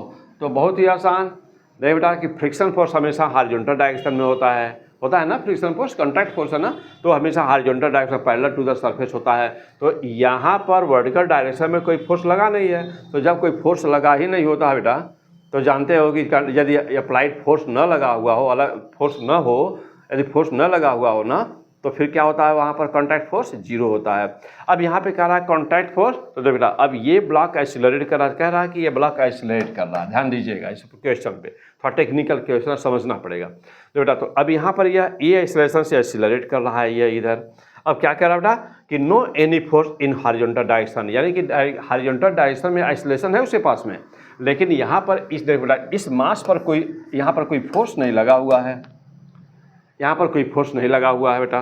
तो देखो, तो no any force in the horizontal direction between the block ना बेटा। देखिए अब यहाँ पे देखो बेटा तो क्या हुआ बेटा कि here only friction force between the block and the surface. तो ब्लॉक और सरफेस के बीच में केवल फ्रिक्शन फोर्स है, तो फोर्स ऑफ द इंटरैक्शन क्या हो जाएगा बेटा, तो फोर्स ऑफ इंटरैक्शन जीरो हो जाएगा। It will does not depend on the mass, यानी कि इन ऑल द केसेज। अब चाहे जो बेटा ध्यान दीजिएगा कि चाहे वह दोनों मास बराबर हो, चाहे M1 का मान M2 से ज़्यादा हो, चाहे M1 का मास M2 से कम हो, चाहे जितना भी वैल्यू रख दिया जाए, यहाँ पर फोर्स ऑफ इंटरैक्शन नहीं होगा, यानी कि कॉन्टैक्ट फोर्स का मान क्या होगा, जीरो होगा। ओके बेटा, चलिए अगला क्वेश्चन पे चलते हैं बेटा, देखिएगा। तो अब कह रहा बेटा देखिए, तो यहाँ पे बस देखो बेटा फिर आपको लिखा गया है क्या कि सब्सक्राइब द बेटा 300 फीस चैनल है, जिन्हें सब्सक्राइब किए हो बेटा, तो याद दिलाने के लिए थी, देखो बेटा किए हैं कि नहीं किए हैं। यदि सब्सक्राइब हो गया हो चैनल तो फिर रहने दीजिएगा, यदि नहीं तो फिर ज़रूर करिएगा। और आप अपने एग्ज़ाम तक आपको नीट 2025 का एग्ज़ाम 4 मई को होने वाला है, 4 मई को, तो 4 मई को होने वाला बेटा। और हम आपका ये जो सिलेबस अब से शुरू कर रहे हैं एक एक टॉपिक को लेकर के, और हम आपको मान के चलिए कि 30 अप्रैल तक आपके पूरे के पूरे सारे टॉपिक्स हम फिर से एक बार रिवाइज कर देंगे। तो आपकी फिजिक्स अभी तो फिलहाल ज़रूर कुछ पढ़े होंगे, और आप यदि कोई चैप्टर चाहते हैं कि मैं पहले उसको करूँ तो आप हमको कमेंट करिएगा। चलिए, तो हमारा कह रहा है कि determination of the normal forces. अब यहाँ पे हमको नॉर्मल फोर्स बताना है। देखिए वहाँ हम कॉन्टैक्ट फोर्स सीख रहे थे और यहाँ हम नॉर्मल फोर्स जा रहे हैं देखने। चलो यहाँ पे 2 ब्लॉक रखे हुए, देखिए एक यहाँ पे ब्लॉक ए रखा हुआ है और ये दूसरा ब्लॉक बी रखा हुआ। ऊपर का ब्लॉक कितना बेटा 2 kg, नीचे का ब्लॉक कितना है 4 kg। अब यहाँ क्या कह रहा है क्वेश्चन कि no motion anywhere, find the normal forces. क्या बेटा कि यहाँ पर कोई मोशन नहीं हो रहा है, यानी कि यह ना ऊपर जा रहा है ना नीचे जा रहा है, ना बेटा ना इधर जा रहा है ना इधर जा रहा है, कुछ भी मोशन नहीं हो रहा बेटा, ना कोई मोशन नहीं हो रहा है। अब आपसे कह रहा है कि यदि कोई मोशन ना हो रहा हो तो हाँ बेटा कोई मोशन ना हो रहा हो, और फिर बोला बेटा क्वेश्चन में कि आल्सो फाइंड फ्रिक्शन फोर्स ना। तो देखो बेटा नॉर्मल फोर्स आपसे पूछ रहा, कहीं कोई मोशन ना हो रहा तो नॉर्मल फोर्स कैसे निकालोगे? अब अच्छी तरह से सीखिएगा, मैं एक बार अच्छी तरह से समझ लेंगे तो फिर कभी दूसरा लेक्चर पढ़ना नहीं पड़ेगा और वीडियो देखना नहीं पड़ेगा, ना किताब ढूंढनी पड़ेगी, तुरंत क्वेश्चन आते ही सामने मार दीजिएगा आंसर। कैसे? तो आइए चलिए देखते हैं बेटा कैसे। चलो अब यहाँ देखो बेटा, यहाँ 2 kg का एक ब्लॉक रखा हुआ है। यहाँ पे पहले डायग्राम में देख लें, क्वेश्चन जहाँ दिया है 2 kg का ब्लॉक रखा गया बेटा और एक 4 kg का ब्लॉक रखा गया है।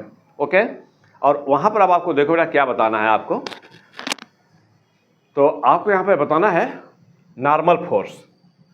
नॉर्मल फोर्स सिंपल सी बात होती है बेटा कि नॉर्मल फोर्स होता ही क्या, तो मैं थोड़ा जीरो पे चलूँ बताने के लिए आपको। देखो बेटा, जैसे मान लीजिए कि ये सरफेस है, कोई ग्राउंड है, ज़मीन है बेटा, और या टेबल है, आप मान लीजिए आपके सामने टेबल लगा हो तो टेबल है, आप और आपने बुक अपनी रखा है उस पर।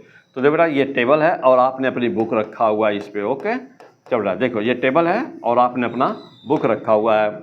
तो जो बुक का मास है, यानी कि जो बुक का वेट है, वह mg डाउनवर्ड काम कर रहा है। और जो टेबल है बेटा, यह टेबल का सरफेस, तो एवरी रिएक्शन है सेम एंड अपोजिट रिएक्शन, तो यह ऊपर लग रहा है। तो ये जो रिएक्शन फोर्स होता है ना, चूँकि यह हमेशा कॉन्टैक्ट सरफेस के 90 डिग्री पर होता है, इसीलिए इसे नॉर्मल फोर्स कहते हैं बेटा। तो this is reason that why it is called the normal force, because it is always at the perpendicular at means at the 90 degree always to the surface of contact, and this is the reason that why it is called normal force. Okay, चलो बेटा अब जा देखना। तो अब यहाँ पर देखिएगा, अब पहले तो यह सरफेस है बेटा, ये सरफेस, तो पहले हम इस सरफेस की बात करते हैं, क्या हो रहा है इस सरफेस पर। तो देख रहे बेटा कि इस सरफेस पर कोई आइसोलेशन तो है नहीं, कहीं मोशन नहीं है, कि आइसोलेशन का मान कितना बेटा 0। तो देख रहे हैं कि आइसोलेशन 0 है। फिर तो N1 इक्वल टू क्या हो गया, N1 इक्वल टू, बेटा ये आइसोलेशन 0 है तो N1 इक्वल टू mg, और कोई आइसोलेशन है ही नहीं तो F बराबर m में होता, तो F बराबर m में होता तो A का मान 0 है, तो N बराबर क्या हो जाएगा, N बराबर क्या हो जाएगा, तो देखो बेटा, तो यहाँ पर N1 ऊपर है, यहाँ पर mg नीचे है, आइसोलेशन है नहीं, तो N1 बराबर m1g हो गया। चलिए बेटा, तो N1 m1g नीचे काम कर रहा है। जो बेटा ऊपर वाले ब्लॉक की हम बात कर रहे हैं, यहाँ पर मैं डायग्राम पे फिर से समझा दूँ आपको। जो बेटा ये सरफेस है, यानी कि ये सरफेस है, ऊपर एक ब्लॉक है ना, नीचे वाला ये ब्लॉक है, तो ये नीचे इसका फोर्स काम कर रहा है बेटा कितना, m1g मान लेते हैं। तो इफ रिएक्शन है सेम एंड अपोजिट रिएक्शन, तो ये वाला मास इस पर फोर्स लगाएगा, इस पे लगाएगा, और यही N1 बन जाएगा। ओके, इसी का नाम है N1। ठीक, अब देखो, तो ये N1 बराबर कितना हो गया, m1g। तो सीधे शब्दों में N1 बराबर m1g। m1 की वैल्यू है कितना 2 kg, g का मान है 10, तो कितना आ गया बेटा 20 Newton, that is the answer. अब और आगे बढ़िए, अब हम इस पे आते हैं बेटा, इस पर नीचे वाले सरफेस पर। अब जरा नीचे पर देखिए कि कौन कौन से फोर्स लग रहे हैं। एक तो इसका मास, अपना मास है m2g नीचे लग रहा है, एक तो ऊपर वाले का भी तो मास बेटा वो वेट इसी के ऊपर है, तो एक m1g लग रहा है, तो एक m1g, दूसरा m2g। इस सरफेस की बात हो रही है बेटा, इस सरफेस की। तो इस सरफेस पर एक तो ऊपर से फोर्स लग रहा है m1g, प्रेस कर रहा है इसको, एक तो m1g, दूसरा m2g। और यहाँ फोर्स कितना बेटा, यहाँ पर फोर्स क्या मान लो, तो ये नाम दे दिए, N2 नाम दे दीजिए इस पर, तो हमने N2 नाम दे दिया। ओके, यानी इस सरफेस पर देखो बेटा यहाँ पर है, तो यह हो गया बेटा, यही सरफेस था, नीचे वाला सरफेस है, यह N2 ऊपर लग रहा है, और m1 प्लस m2 इंटू जी किधर लग रहा है बेटा, डाउनवर्ड लग रहा है। बस अब सीधे शब्दों में, आइसोलेशन चूँकि है नहीं, इक्वेशन बनाना नहीं है, वो टोटल ऊपर का फोर्स बराबर टोटल नीचे का फोर्स, क्योंकि आइसोलेशन है नहीं, ना बॉडी ऊपर जा रही है ना बॉडी नीचे जा रही है, तो बॉडी इक्विलिब्रियम में तभी होगी जब ऊपर का फोर्स बराबर नीचे का फोर्स, यानी कि N2 बराबर m1 प्लस m2 इंटू जी होगा, तभी बॉडी इक्विलिब्रियम में होगी। तो N2 सीधे सीधे निकल गया बेटा, तो N2 बराबर क्या, m1 प्लस m2 इंटू जी। तो N2 बराबर क्या, m1 का मान है 2, m2 का मान है 4 और इंटू जी, तो 2, 4 और 2 कितना हो गया बेटा 6, और इंटू 10 60 न्यूटन। तो what is this is the answer, तो निकल गया। अब ये तो बिल्कुल ही आसान था बेटा ना, ये तो बिल्कुल ही आसान था, क्यों, क्योंकि यहाँ पर आइसोलेशन वगैरह है नहीं। अब हम आगे ऐसे बेटा 0 से स्टार्ट करते हैं और आपको धीरे धीरे पहुँचाते हैं उस लेवल पर जहाँ की आगे जानने की ज़रूरत नहीं है अपना एग्ज़ाम क्रैक करने के लिए बेटा। चलिए अब देखो बेटा, इसमें पूछा था कि also determine the friction force. तो बॉडी तो ना ऊपर जा रही है, ना नीचे जा रही है, ना लेफ्ट जा रही है, ना राइट जा रही है। तो जब फोर्स कहीं से लगा ही नहीं है तो फ्रिक्शन ऑटोमेटिकली जीरो होगा। अब भले ही ध्यान दीजिएगा कि भले ही दो सरफेस के बीच में फ्रिक्शन फोर्स का फ्रिक्शन कोफिशिएंट हो, एक ऊपर वाला ब्लॉक नीचे वाला ब्लॉक है मान लीजिए, अब वहाँ म्यू का मान दिया है 0.4 और यही क्वेश्चन है, सब कुछ ऐसे ही है, 0.4 भी दिया हुआ है।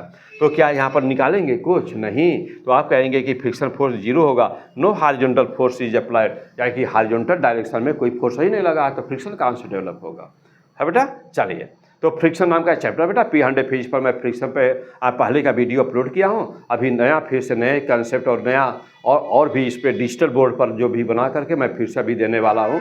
सारा जिन्हें वीडियो पहले दे चुका हूँ और सारी वीडियो मैं फिर से अभी दे रहा हूँ, फिर से सबको दे रहा हूँ, स्मार्ट बोर्ड पे दे रहा हूँ बेटा। और वो वाला जो है ना वो उस पर था, जब ये स्मार्ट बोर्ड नहीं था हमारे पास में, वो तब का वीडियो है। चले तो और आगे बढ़ते बेटा, ये आप ही लोगों को पढ़ाने के लिए बेटा ये देख के लिया गया है। बेटा तो अब यहाँ पे देखिए और आगे बढ़ते हैं बेटा। तो और आगे अब ये क्वेश्चंस थोड़ा सा कुछ और डिफरेंट टाइप के क्वेश्चंस हैं, और ये थोड़ा सा अब यहाँ पर थोड़ा सा और हाई लेवल के होते गए हैं। अब जो केस हो चुका है और थोड़ा आगे बढ़ा जाए। अब देखिएगा, अब ये बेटा यहाँ पर example number 5 and example number 6 आपको हम दो क्वेश्चन दे रहे हैं एक ही साथ में। आपके सामने दो क्वेश्चन है बेटा, और एक में वस्तु नीचे जा रही होगी और दूसरे में वस्तु ऊपर जा रही होगी। तो यह क्वेश्चन थोड़ा सा टफ क्वेश्चन में आता है, ये क्वेश्चन टफ क्वेश्चन में आता है, लेकिन दोनों के लिए इंपॉर्टेंट है, IIT मेंस के लिए भी और नीट के लिए भी। तो बेटा ये चीज़ मैं आपको स्पष्ट कर दूं कि IIT मेंस का लेवल और नीट का लेवल दोनों लेवल लगभग बराबर है। क्वेश्चन की वैरायटी डिफरेंट होती है। IIT मेंस में बेटा मैथमेटिकल अप्रोच वाले क्वेश्चन थोड़ा सा ज़्यादा रहते हैं और लेवल वही रहती है, और नीट में थोड़ा सा बहुत ज़्यादा इंटीग्रेशन, डिफरेंशिएशन और मैथमेटिक्स वाले क्वेश्चंस नहीं रहते हैं। बस इतना ही डिफरेंस है बेटा। तो इसलिए हम प्रैक्टिस दोनों बच्चों को कराते हैं, देखो बेटा, लेकिन लेवल लगभग वही है। अब यहाँ पे देखो बेटा चलते हैं क्वेश्चन नंबर 5 पर। क्वेश्चन नंबर 5 में देखो बेटा यहाँ पर क्या दिया हुआ है, कह रहा है कि 2 किलोग्राम का एक ब्लॉक है, 4 किलोग्राम का दूसरा ब्लॉक बेटा, इसको ए मान लिया गया, इसको बी मान लिया गया। अब क्वेश्चन को नोट कर लें, मेरे साथ ही क्वेश्चन को नोट कर लें तो द बेस्ट रहेगा। हाँ बेटा, वीडियो में थोड़ा सा मेहनत करने की ज़रूरत है बेटा। देखिए अब आपको एक वीडियो शूट करने में आप जानते हैं कितनी मेहनत करनी पड़ती होगी, कितनी मेहनत करनी पड़ती होगी बेटा। या तो चाहे टाइप हम करें, टाइप करके इसमें इंसर्ट कर दें, अदरवाइज चाहे जब इस पर लिख दें, तो दोनों में ही मेहनत की होगी। और मान लीजिए हम आपके सामने सारी चीज़ें लिखते तो और टाइम लगता, वीडियो लंबा होता। आपका समय बचाने के लिए हम अपना समय देते हैं, आपके समय को बचाने के लिए, शॉर्ट में करने के। अदरवाइज मैं सारी चीज़ें लिखता तो फिर और टाइम लगता ना, तो फिर लिखने में टाइम लगता, जल्दी में थोड़ा सा अच्छा लिखाता भी नहीं, तो दिखता भी, विजिबिलिटी भी खराब होती। तो इसलिए देखिए मैं पहले से लिखा हूँ तो कितनी मेहनत किया गया होगा। और ये सारी चीज़ें आपको यदि यूट्यूब पर देख रहे हो बेटा, तो यूट्यूब पर ये सारी चीज़ें आपको फ्री में मिल रही है। जो ऑफलाइन में बच्चे पढ़ते हैं तो फिर फीस जमा करते हैं, पढ़ते हैं, जो भी उनके डाउट होती है, जो भी प्रॉब्लम होती है, तो पहले आते हैं, फिर जाते समय पूछते हैं, पहले आते हैं तो पूछते हैं। तो बच्चों को पूरी सुविधा रहती है ऑफलाइन में। लेकिन आप कहीं पर हैं और आप उसी से काम चला रहे हैं बेटा, यूट्यूब पे ही पढ़ रहे हैं, तो द बेस्ट है, कोई दिक्कत नहीं है। तो आप यूट्यूब से पढ़े, कोई प्रॉब्लम नहीं है। हाँ, बस इतना ही करिए बेटा कि आप कम से कम चैनल को सब्सक्राइब करिए, कमेंट करिए, लाइक करिए। ओके, तो बस ये आपकी मैं आप रिस्पॉन्सिबल पर्सन है, तो आप जरूर समझते होंगे मुझे क्या करना चाहिए, सर मेरे लिए इतना कर रहे हैं। Okay, come on. तो फिलहाल चलो बेटा वहाँ पे चलते हैं हमारे क्वेश्चन नंबर 5 पर। तो क्या कह रहा है कि let system is going downward, यानी कह रहा है कि यदि सिस्टम डाउनवर्ड जा रहा है, यानी कि ये पूरा का पूरा सिस्टम क्वेश्चन के अकॉर्डिंग डाउनवर्ड जा रहा है। और एक बात और दिया हुआ, रिटार्डेशन दिया हुआ, देखो ध्यान देना बेटा, एक्सेलरेशन नहीं है, रिटार्डेशन है, ध्यान देना। तो रिटार्डेशन ए दिया है, और ये बराबर रिटार्डेशन का मतलब क्या होता है बेटा कि जब कभी भी एक्सेलरेशन की साइन माइनस हो जाती है ना, तो उसी को रिटार्डेशन कहते हो। तो बेटा तो ए बराबर क्या हो गया, -1 metre per second square. Okay बेटा, तो ए equal to -1 metre per second square. देखो बेटा, जैसे मान लो कि यहाँ पे इस समय प्रेजेंट टाइम में बेटा, या तो जैसे मान लो इसमें फर्स्ट ईयर की स्टूडेंट बेटा, सेकंड ईयर की स्टूडेंट हो, अभी फाउंडेशन की स्टूडेंट हो, और अभी आपने कहीं पर किसी कोचिंग वगैरह में तैयारी नहीं की होगी, नहीं किया है, मान लीजिए सपोज दैट कि अभी आपने नहीं किया है, और आप ये लेक्चर देख रहे हैं बेटा तो बड़ी खुद किस्मतें है बेटा कि बड़े भाग्यशाली हैं कि आपको ये पहले मिला हुआ है। अच्छा, लेकिन जो बच्चे आपके नीट का एग्ज़ाम मान लीजिए कि इस साल आपने दे दिया या कहीं तैयारी कर लिया है या IIT के एक साल दे दिया है, तैयारी किया हुआ बेटा, तो आप अपने आप को अपनी तैयारी को ना इसी क्वेश्चंस में जो तुरंत ही वीडियो को पॉज कर दीजिए और तुरंत ही सॉल्व करने की कोशिश करिए। और जानते हैं कि आपके जो एग्ज़ाम में जो मैक्सिमम टाइम मिलता है वह 1 मिनट से थोड़ा सा अधिक, 1 मिनट 10 सेकेंड मान सकते हैं मैक्सिमम। यदि बहुत वो भी केमिस्ट्री और बायो जब बहुत जल्दी से फिनिश करेंगे तब, ठीक बेटा, तो तब आपको मिलेगा। तो आज ही आप चाहें तो आपके सामने एक क्वेश्चन नंबर 5 है। नंबर 5 में बेटा आपको बताना क्या है, नॉर्मल फोर्स। तो नॉर्मल फोर्स के इतने सरफेस बने हैं बेटा, तो एक तो आपको यहाँ बताना होगा नॉर्मल फोर्स और एक तो यहाँ बताना होगा, यानी कि N1 N2 बताना है। यदि आप अपनी तैयारी को चेक करना चाहते हैं तो तुरंत ही बेटा वीडियो को पॉज करके तुरंत ही सॉल्व करके चेक करिए, कर सकते हैं। चलिए, वैसे ही यहाँ पर भी देखिए ऊपर से एक फोर्स लगा हुआ है और यहाँ पर क्या बोला है क्वेश्चन में, कह रहा है कि let system is accelerating in vertically upward direction, यानी कि पूरा का पूरा सिस्टम किधर है, ऊपर जा रहा है बेटा। तो पूरा का पूरा सिस्टम ऊपर एक्सेलरेट कर रहा है और इसमें नीचे जा रहा है, लेकिन रिटार्डेशन है। यहाँ पर की वैल्यू कितनी दिया है, एक्सेलरेशन का दिया हुआ है 2 मीटर पर सेकेंड स्क्वायर ना। तो then find the normal forces, तो कह रहा है कि नॉर्मल फोर्स का मान बताओ। तो यहाँ पर भी नॉर्मल फोर्स बताना है, नंबर 6 में वस्तु ऊपर जा रही है और यहाँ पर भी बताना है लेकिन वस्तु नीचे जा रही है। यहाँ पर रिटार्डेशन है, वहाँ पर एक्सेलरेशन, यही बस डिफरेंस है। तो अब हम इस क्वेश्चन को कैसे सॉल्व करेंगे, चलिए फिर अब आइए बेटा हम पहले इसको सॉल्व करके दिखाते हैं। और अपने आप को यदि चेक करना चाहते हो तो वीडियो को पॉज करके तुरंत ही देख लीजिएगा कि कितना आंसर आया, फिर आंसर फिर आगे हमें यहाँ सॉल्व करके दिखा रहा हूँ, तो फिर उसको मिला लीजिएगा। प्रोसेस को अच्छी तरह से समझिएगा, क्योंकि यदि इस लेवल के क्वेश्चन आप सॉल्व कर लेते हैं तो समझिए तैयारी बस फर्स्ट क्लास है। आइए, तो अब यहाँ पे हम बात करते हैं पहले। तो let system is going downward, okay. तो रिटार्डेशन है, तो रिटार्डेशन यानी कि ये बराबर -1 मीटर पर सेकेंड स्क्वायर है। फाइंड द नॉर्मल फोर्सेस, तो नॉर्मल फोर्स का मान बताना है। Normal reactions at all the surfaces, not तो कह रहा है कि जितने भी सरफेस हैं उसमें सबके भी नॉर्मल रिएक्शन बताइए, यानी कि वही नॉर्मल फोर्स बताइए। चलिए बेटा, अब आपके पास ऑप्शंस भी दिए हुए हैं इस क्वेश्चंस में, ओके बेटा। तो ये ऑप्शन है अपना, जो यदि कोई भी आया हो तो अपना मिला सकते हैं, options are given there, okay. अब हम चलते हैं फ्री बॉडी डायग्राम पर बेटा। ऊपर वाला मास जैसा देख लिया जाए बैरो कितना है, तो ऊपर वाला मास हम लोग को दिया बेटा कितना 2 kg और नीचे वाला मास है 4 kg। तो चलो बेटा यहाँ पर यह है 2 kg है और ये मास है हमारा 4 kg के 2 मास है। एक सरफेस, तो बेटा हम बात करते हैं जब भी नॉर्मल फोर्स कॉन्टैक्ट फोर्स बताना होता है तो केवल फटाफट सरफेस पे जाया जाता है। कॉन्टैक्ट फोर्स में जब भी बताना है बेटा तो फिर देख लो हॉरिजॉन्टल फोर्स लगा हुआ हो तो सीधे सीधे नॉर्मल से निकलेगा, और यदि फ्रिक्शन निकाला बेटा तो जानते हैं फ्रिक्शन हमेशा जो सरफेस ऑफ कॉन्टैक्ट है उससे पैरेलल होता है। चलो बेटा, अब यहाँ पे फिलहाल अभी टॉपिक पे आ जाओ।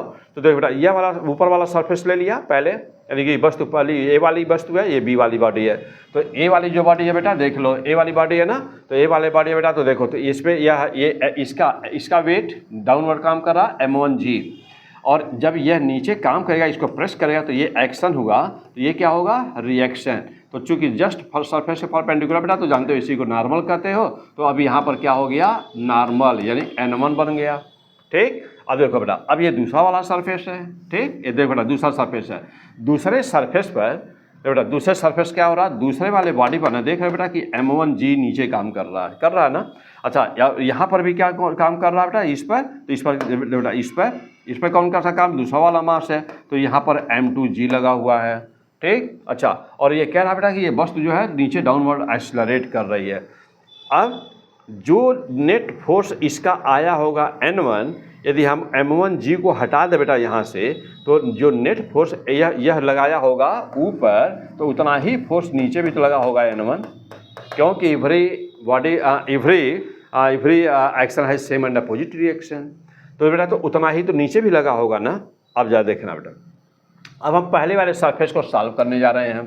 पहले वाले सरफेस को यदि देखो, पहले वाले सरफेस पर यहाँ पर जा जाइए। तो यहाँ पर जब देखोगे, या फिर से मैं बता दूँ अलग से क्लियर डायग्राम, ये सरफेस है, इसका मास इधर कितना बेटा M1G मास है, यह सरफेस नीचे जा रहा है, A = कितना -1 मीटर पर सेकेंड स्क्वायर से नीचे जा रहा है, और यहाँ नॉर्मल कितना लगा हुआ है, क्या नाम दिया है हमने, N1 नाम दिया है। तो बेटा हमेशा ध्यान रखिएगा कि वस्तु जिधर मूव कर रही होती है, वस्तु जिधर जा रही होती है ना, उसमें से हमेशा अपोजिट वाला फोर्स माइनस कर दिया जाता है।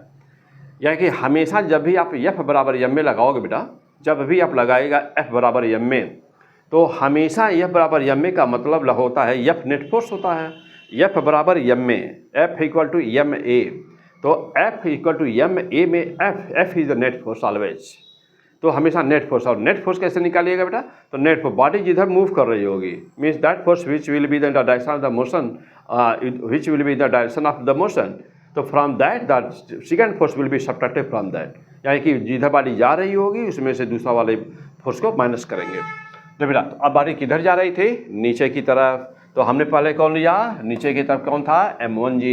और n1 किधर था? ऊपर अपोजिट में। तो n1 देखो बेटा, n1 देखो m1g यहाँ है और अब मोशन भी डाउनवर्ड जा रही है बॉडी, तो m1g माइनस, देखो बेटा m1g माइनस n1 इक्वल टू m1a। देखो बेटा m1a।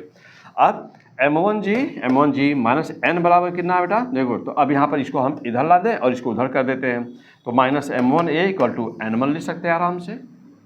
लेकिन चूँकि a का मान बेटा माइनस है, देखो बेटा ध्यान दीजिए, चूँकि a का मान माइनस है, तो चूँकि a का मान माइनस है तो क्या हो जाएगा?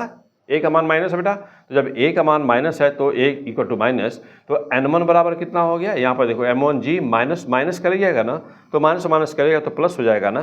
तो n1 की वैल्यू सीधे सीधे कितना आ गई? m1g plus a।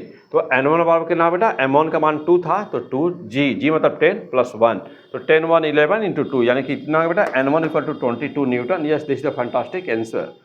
अच्छा अब चलो बेटा, अब इसमें नीचे वाले सरफेस पर चलते हैं। देखो बेटा अभी जो बताया था, अब ये नीचे वाला सरफेस है, अब हमको इसको सॉल्व करना है नीचे वाले सरफेस को। तो देखो बेटा जब नीचे वाले सरफेस पर, तो नीचे वाले सरफेस का मास कितना था? इस वाले वस्तु का मास m2 है, तो m2g देखो बेटा नीचे काम कर रहा होगा, वस्तु नीचे की तरफ जा ही रही है, इसमें कोई डाउट नहीं है। अच्छा अब ऊपर वाले वस्तु की मास वगैरह को नहीं लेना है ना, हाँ उसको नहीं लेना है। क्यों नहीं लेना है भाई? इसलिए नहीं लेना है कि आपने मास और एक्सेलरेशन दोनों का जो रिजल्टेंट आया, नेट फोर्स लगा है ऊपर, उतना ही फोर्स लगा होगा नीचे, तो उतना ही फोर्स लगा नीचे, आपने सीधे सीधे n1 ले लिया बेटा। तो देखिए बहुत ही इंपॉर्टेंट लाइन है यह, और जनरली जब यह क्वेश्चन आता है तो बच्चे यहाँ पर यही मिस्टेक करते हैं। IIT वगैरह में भी जनरली पूछा जाता है तो बच्चे मिस्टेक कर देते हैं, यहाँ गलती कर देते हैं। क्यों मिस्टेक कहाँ पर होती है बेटा? मिस्टेक ये होती है, उनसे हमेशा मिस्टेक होती है, जनरली 99% स्टूडेंट यहाँ मिस्टेक करता है, और वो मिस्टेक यही होती है, वो अपने जान करके सही करता है लेकिन आंसर गलत आ जाता है। कैसे? वो करता क्या है कि यहाँ से m1g ले लेता है, और इस वाले वस्तु पर जो बेटा ये m1 है ना, तो ये m1 वाला जो एक्सेलरेशन वाला पार्ट होता है वो छूट जाता है। तो उससे सावधानी से, मतलब बेटा इससे सावधानी बरतना है यहाँ पर, और ये छूटने न पावे, ये एरर ना यहाँ डेवलप होने पाए बेटा आपके अंदर, ये मिस्टेक ना होने पाए ना बेटा। तो करना क्या है कि आप इसको मत ऐसे करिएगा, ये बस दिमाग में ये रखिएगा कि एवरी एक्शन है सेम एंड अपोजिट रिएक्शन। तो जो जितना नेट फोर्स लगा आपने नीचे n1 लगा है ना ऊपर, तो उतना ही नीचे लगा ही होगा। तो यह n1 भी जा करके m2 के ऊपर लग रहा है, बस यहाँ पर सीधे देखिए बेटा, यहाँ पर n1 ले लीजिएगा, सीधे सीधे काम समाप्त, फर्स्ट क्लास का काम समाप्त हो जाएगा। अदरवाइज लफड़ा में फंस जाएंगे और आंसर गलत हो जाएगा।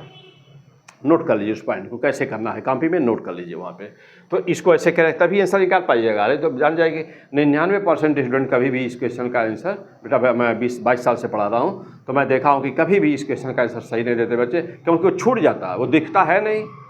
जैसे यहाँ पर देखो बेटा, बात यहाँ पर देख रहे हैं ना, ये m1 ऊपर है और इसका m1a वाला पार्ट छूट जाता है, तो बच्चा m1g तो ले लेता है लेकिन m1a वाला पार्ट छूट जाता है उससे, तो मिस्टेक हो जाता है। तो फिर चलिए बेटा, अब यहाँ पर टेक्निक सिखा दिया कि क्या करना, सावधानी भी बता दिया क्या करना। अब चलो, अब यहाँ पर है बेटा कि नीचे कितने फोर्स काम कर रहे हैं, आप उस पर आ जाओ। अब जो सिंपल वाली बात है, तो नीचे कितने फोर्स आ गए? एक तो ऊपर से आ रहा है n1, दूसरा m2g है बेटा, और देखो बेटा और अपोजिट विरोध में कितने हैं? तो विरोध में देखो बेटा ये वाला कौन सा है, n2 ऊपर लगेगा ना, तो देखो बेटा ये विरोध में हो गया। और बराबर कितना होता है? नेट फोर्स बराबर होता है ma, तो m2 into a। First class. चलिए अब देखो बेटा, अब n2 की वैल्यू हम लोग को बतानी है, तो ये n2 उधर करके इसको इधर कर दिया जाए, तो n2 बराबर कितना हो गया? तो n1 यहाँ पे था ही, m2g यहाँ पे था ही, और माइनस इधर आए, ये n2 उधर गया है तो ये इधर आके माइनस हो गया है। ठीक, चलो बेटा अब ये n2 बराबर कितना हुआ? n1 है ही, m2g है ही, ये माइनस बेटा माइनस है, और जानते हो कि ये यहाँ पर क्या बेटा, ये रिटार्डेशन वाला है ना, तो ए का मान माइनस में है, यहाँ माइनस कर दिया, और माइनस बाहर भी है माइनस अंदर भी है, तो माइनस माइनस मिल करके प्लस हो गया।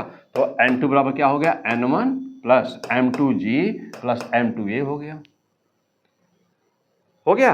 अब सब फिर देखो बेटा, अब N2, तो अभी N2 की वैल्यू आपको बतानी थी, तो N1 की वैल्यू तो पहले ही हम लोग निकाले हुए थे, तो आया था कितना 22 आया था। फिर यहाँ पर क्या होगा 10 × 40 हो गया, और फिर यहाँ से 4 हो गया, तो बेटा तो N2 बराबर कितना आ गया, N2 बराबर 66। यानी कि आंसर क्या बेटा, तो हमको उस ऑप्शन पे निशान माना था जिसमें 22 न्यूटन एंड 66 न्यूटन आंसर था बेटा, उस पर हमको निशान मानना था। ओके, तो बातें अच्छी तरह से आपकी समझ में आ गई होंगी, कहीं कोई दिक्कत नहीं। हाँ बेटा फर्स्ट क्लास। तो देखिए अब इसको बार बार थोड़ा सा रिवाइज कर लिया, कॉपी में अच्छा नोट्स बना लीजिएगा। तो देखिए अब आंसर किस पे मारना था बेटा, तो ये हम लोगों का था आंसर 22 न्यूटन एंड 66 न्यूटन पे निशान मारा था, ऑप्शन नंबर डी। चलिए अब अगले क्वेश्चन में चलते बेटा। अब देखिए अब थोड़ी सी आइडिया आपको यहाँ पर मिल गई होगी कि क्वेश्चंस को कैसे सॉल्व किया जाता है, नॉर्मल कॉन्टैक्ट फोर्स कैसे निकालते हैं, what is the basic difference between these two. Okay, अब आइए बेटा नंबर 6 पे चलते हैं। तो नंबर 6 पे जैसा समझिए ऊपर से भी एक फोर्स लगाया हुआ है और बाकी चीज़ें देखिए बेटा सब कुछ ऐसे ही है। क्वेश्चन में क्या कह रहा है जब पढ़ा जाए। चलिए क्वेश्चन में कह रहा है कि लेट बेटा कह रहा है कि क्वेश्चन में कि let system is accelerating in the vertically upward direction.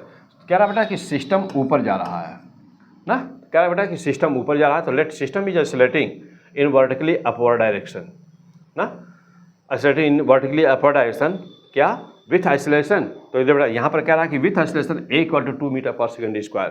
तो a = 2 metre per second square से ऊपर से बेटा सिस्टम ऊपर एक्सीलरेट कर रहा है। Then find the normal force. तो कह रहा बेटा कि नॉर्मल फोर्स का मान बताओ, यह क्वेश्चन है। तो अब यह a बराबर इधर बेटा a = कितना बोला है 2 मीटर पर सेकेंड स्क्वायर बोला बेटा, ठीक। अच्छा अब आइए, तो then find the normal force से बताना है।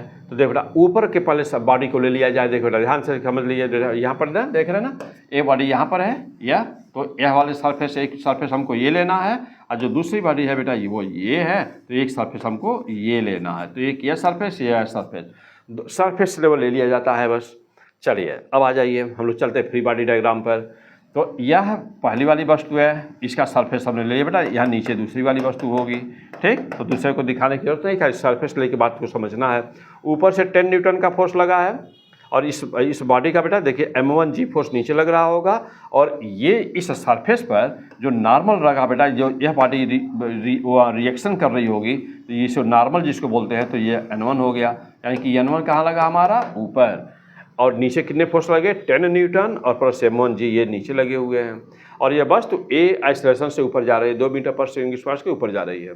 चलिए अब मेकिंग इक्वेशन, अब आई चलिए इक्वेशन बनाया जाए बेटा। तो जानते हैं यह बराबर m में, नीचे बॉडी किधर जा रही है ऊपर, तो ऊपर वाले फोर्स में से नीचे वाले फोर्स को माइनस करना होगा, क्योंकि वस्तु जिधर जाती है उसमें से दूसरे वाले फोर्स को माइनस किया जाता है। तो वस्तु किधर जा रही है ऊपर जा रही है, ऊपर कौन सा फोर्स है n1, तो n1 -10 क्यों, क्योंकि वस्तु जा रही है ऊपर और 10 नीचे लगा है, तो अपोजिट डायरेक्शन है तो माइनस। तो n1 -10 mg भी ऊपर है माइनस है, तो -m1g इंटू m1a कर दिया।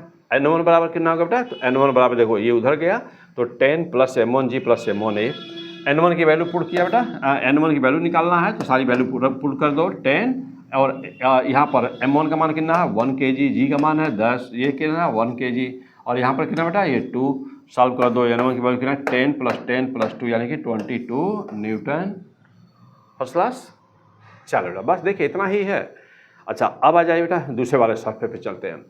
अब हर सेकेंड सरफेस, अब सेकेंड सरफेस पे चला जाए। देखिए बेटा तो अब ये जब नीचे वाले सरफेस की हम बात करते हैं बेटा, अब नीचे वाले सरफेस पर जाइए, कितने फोर्स लग रहे थे m2g नीचे लगा हुआ था, और मैंने बोला था ना बेटा कि ऊपर कितना लगा हुआ है, तो n1 जितना n1 होगा, ध्यान दीजिएगा ये बहुत टेक्निकल क्वेश्चन है, तो जितना बेटा जितना ऊपर फोर्स लगा होगा उतना ऊपर से नीचे वाले पाया होगा। तो यानी कि ऊपर कितना लगा था n1, तो बेटा तो ऊपर से कितना आ गया n1। ओके ध्यान देना बेटा यहाँ पर।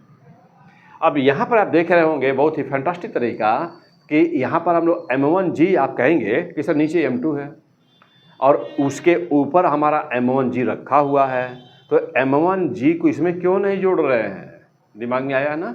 यही मिस्टेक करते हैं बच्चे, यहीं पे मिस्टेक होती है बेटा 100%। अभी क्लास में क्वेश्चन दे दीजिए तो देखिए अभी वहाँ कम से कम 98% 99% बच्चे गलत कर देंगे। तो अब थोड़ा इस बात को अच्छी तरह से रेड पेन से घेर दीजिएगा कि यहाँ मिस्टेक की 100% चांस है। तो बेटा तो अब ना मिस्टेक होने पाए। तो ऊपर ये तो अच्छा, और कौन से नियम पे, कौन सी लाइन पर सॉल्व हो रहा है? इफ रिएक्शन है सेम एंड अपोजिट रिएक्शन। जब ऊपर आपका फोर्स N1 की वैल्यू आ चुकी है, और वो किसके किसके हेल्प से आई थी? उसमें ऊपर का जो फोर्स था वो 10 भी लिया गया था, M1G भी आया था और M1A भी आया था। ये सबका निचोड़ यानी कि सबका रिजल्ट तो आपने पहले ही N1 के रूप में ले लिया है। तो अब ये जो N1 है वह ऊपर था, तो इफ रिएक्शन है सेम एंड अपोजिट रिएक्शन। तो जब यह N1 ऊपर था तो उतना ही तो वह रिएक्शन किया होगा नीचे वाले पर। तो नीचे वाले पर इसलिए जितना ऊपर फोर्स N1 लगा उतना ही नीचे वाले पर N1 ऊपर वाले के बॉडी से नीचे वाले के ऊपर आ गया N1 फोर्स। देखो बेटा यही आ गया, देखो N1 फोर्स आ गया। अब ये 10 न्यूटन भी ऊपर से लगा हुआ था, तो ये N1 की वैल्यू भी आ गई और 10 न्यूटन भी था, और ये N2, देखो बेटा N2 यहाँ पर था तो N2 ऊपर है। अब चलो बेटा, अब यहाँ पर बेटा देखिए, तो 10 न्यूटन जो एक्स्ट्रा है उसको लेना था, और यहाँ पर हमारा देख रहे हो बेटा कि M1 और G यानी कि इक्वेशन में आपने क्या क्या यूज़ किया था? इक्वेशन में आपने यूज़ किया था कौन कौन सा फोर्स बेटा? तो इक्वेशन में आपने यूज़ कर लिया था N1 पूरा जो भी निकाले हुए ना, तो N1 अच्छा, चूँकि वह एक्स्ट्रा फोर्स लगा हुआ है 10, तो 10 तो रहेगा ही रहेगा। चलो बेटा अब जा देखना इक्वेशन कैसे बनेगा। अब ये वस्तु ऊपर जा रही है, N2 भी आपका ऊपर है, तो N2 माइनस M2G, बेटा minus M2G minus N1 minus 10 equal to M2A। अब N2 बराबर कितना हो गया? देखो बेटा N2 बराबर, तो N2 इक्वल टू कितना हो गया? तो N2 इक्वल टू M2, बेटा यह जो है ना, ये उधर भेज दीजिए, सबको उधर भेज दीजिए। तो N2 बराबर क्या होगा? M2 का मान 2 है, G का मान 10 है, प्लस A का मान 2 है, और प्लस N1 का मान कितना है बेटा? N1 का मान आया है 22 हो गया। अब चलो बेटा, ठीक, अब चलो अब जा देखो बेटा, तो हाँ बेटा अब ये चीज़ यहाँ पे ध्यान देना बेटा कि हाँ बेटा ये चीज़ ध्यान देना कि सब हो चुका है ना बेटा। तो ये हमारा देखा M2 है, G है 10 हो गया बेटा, ये 2A का मान 2 हो गया बेटा, तो ये 10 10 है, तो 10 और 2 12 हो गया बेटा, 24 हो गया। और यहाँ पर N1 की वैल्यू हम लोग की कितनी आई थी? तो यहाँ पर ये चीज़ बेटा इसको हटा दिया जाए, तो हम लोग सब ले चुके हैं ना, हाँ इसको हटा दीजिएगा। चलो बेटा ये यहाँ पर दिख गया है, यहाँ पर मत बनाने की जरूरत नहीं बेटा, दूसरे वाले सरफेस पर ना इसको बनाने की जरूरत नहीं, तो देखो कन्फ्यूजन तुरंत हो जाएगा, बनाने की जरूरत ही नहीं, क्योंकि सब हम लोग ले चुके हैं। आ जाओ अब जा देखना बेटा, तो M2 2 हो गया और G 10 और ये 2 हो गया, तो 10 और 2 12 हो गया, या 24 हो गया। और यहाँ पर कितना बेटा? N1 22 आया हुआ था, 22, तो 24 और प्लस 22 यानी कि कितना हो गया बेटा? तो यह 46, तो आंसर कितना है बेटा? 46। तो इसका आंसर बेटा 46, यानी कि इस क्वेश्चन में बेटा देखिए, इस क्वेश्चन में ध्यान देना बेटा कि इस क्वेश्चन पहला वाला कितना आया हुआ था? तो पहला वाला आया था बेटा 22, पहला वाला आया था 22, और दूसरा वाला आया था बेटा देखिए, दूसरा वाला आया था 46, तो 46 यानी कि 22 Newton and 46 Newton, that is the answer. Okay बेटा, तो चलिए, तो अभी और भी, तो अभी यहाँ पे बेटा चलिए बेटा, तो यहाँ पर है हम लोग के पास और क्वेश्चन, तो यहीं पर रोक दिया जाए। तो देखो बेटा, तो इस चैनल को नहीं यदि सब्सक्राइब किए होंगे तो चैनल को जरूर सब्सक्राइब करिएगा बेटा। और अभी यहाँ पर कॉन्टैक्ट, जैसे अब सर्कुलर मोशन हो रहा है, तो सर्कुलर मोशन में बेटा जितने भी क्वेश्चंस होते हैं, जैसे मान लीजिए कोई है डेथवेल वाला क्वेश्चंस है, और भी बहुत सारे क्वेश्चंस हैं, तो ये बहुत सारे अभी बहुत सारे न्यूमेरिकल्स हैं, नॉर्मल और इसमें नॉर्मल फोर्स और कॉन्टैक्ट फोर्स पे डिपेंड वाले करने वाले जो फोर्स हैं, बहुत सारे अभी फोर्स हैं। अच्छा, अब इसके बाद में जैसे मान लो बेटा कि कोई इनक्लाइन प्लेन है और वहाँ पर कोई वस्तु स्लाइड कर रही है, तो नॉर्मल वहाँ कैसे निकालते हैं? कॉन्टैक्ट फोर्सेज हम लोग वहाँ पे कैसे निकालेंगे? उसके न्यूमेरिकल को कैसे सॉल्व करेंगे? तो जस्ट इसके बाद जो हम वीडियो आएगा बेटा, यानी 24 आवर्स बाद में, तो जस्ट इसके बाद जो वीडियो होगा, जस्ट इसके बाद सीरीज में बेटा जो भी वीडियो आपको मिलेगा चैनल पर, तो वह वीडियो होगा उसी पर, तो वह भी होगा नॉर्मल कॉन्टैक्ट फोर्स। जस्ट इसके बाद हम आपको वो वीडियो देंगे। ओके बेटा, तो फिर मिलते हैं अगले वीडियो में, अच्छी तरह से पढ़िएगा, बेस्ट ऑफ लक ना, फिर मिलते हैं नेक्स्ट वीडियो में बेटा। ओके।